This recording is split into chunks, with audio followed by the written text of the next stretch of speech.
beautiful people, Ashley Michelle here, and welcome back to my YouTube channel. And in today's video I'm going to be showing you guys how I achieved this look with this hair from Beauty Forever. I'm going to be showing you guys start to finish how I created this unit. So without further ado, let's just jump right into the video. For today's lovely unit, we are going to be using Beauty Forever's hair. You guys, I purchased this hair myself and they sent over these great little goodies.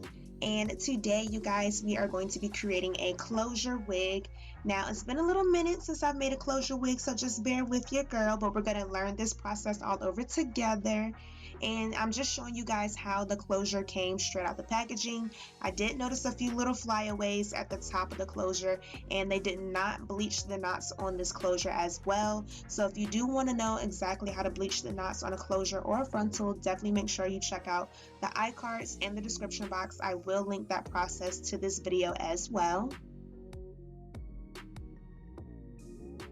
Y'all already know I do not like a thin looking wig, so I did purchase 4 bundles for this wig, but I only did use 3 of the bundles. But you guys, can we just take a moment of silence to just recognize how beautiful and luscious this hair is looking? You guys, I was able to run my fingers through this hair like butter, okay? Like, do you guys see all the body and lusciousness in this hair?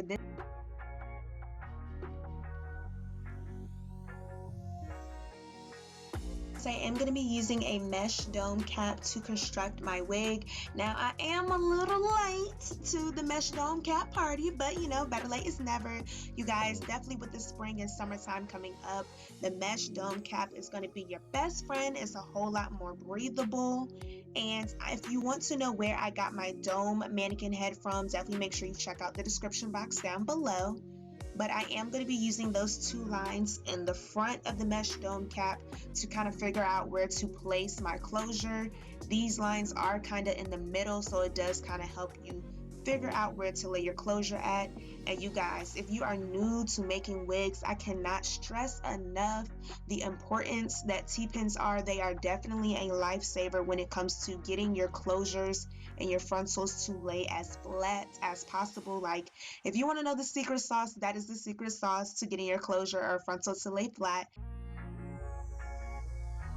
Okay, you guys, for this part of the process, I'm not going to talk you guys so much through it. I just want you guys to see how I'm actually sewing through the mesh dome cap and the closure and then creating a knot with my thread to secure it in place.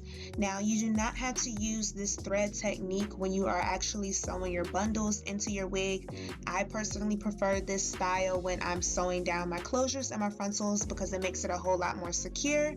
But I'm just going to let you guys watch how I like to sew down my closures.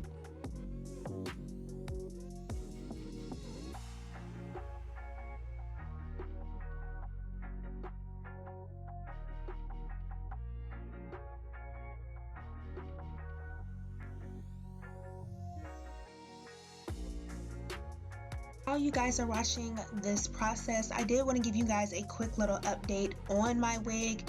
While I'm recording this voiceover, it has been about 2 weeks that I've worn this wig, and I haven't received that much tangling or shedding with this unit at all, which is very surprising for me. And this is this is actually my first time wearing a wig from Beauty Forever hair. I have made wigs before in the past for my mom, so you guys definitely drop me some comments down below. Let me know what your experience has been like with Beauty Forever hair. So far, I'm giving Beauty Forever a 9 out of 10, and the only reason why I'm giving them a 9 out of 10 just because it's still early in the process. It hasn't been a full month, but you guys definitely let me know how you guys feel about Beauty Forever hair in the comments.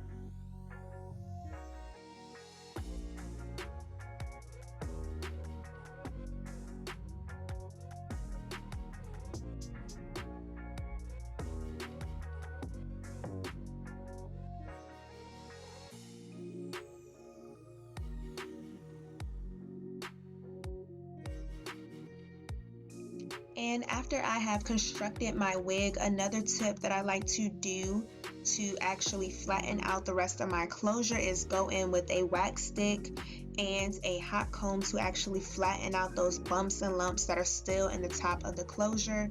And you guys definitely drop me down below in the comments some other wax sticks that you guys like to use, or hairsprays that help you kind of get rid of flyaways. And also, if you want to know where I got the rest of these products and tools that I'm using, definitely make sure that you check out the description box. And also thumbs this video up if you are enjoying this tutorial. That definitely will let me know if you guys want to see more beginner-friendly wig construction tutorials like this one.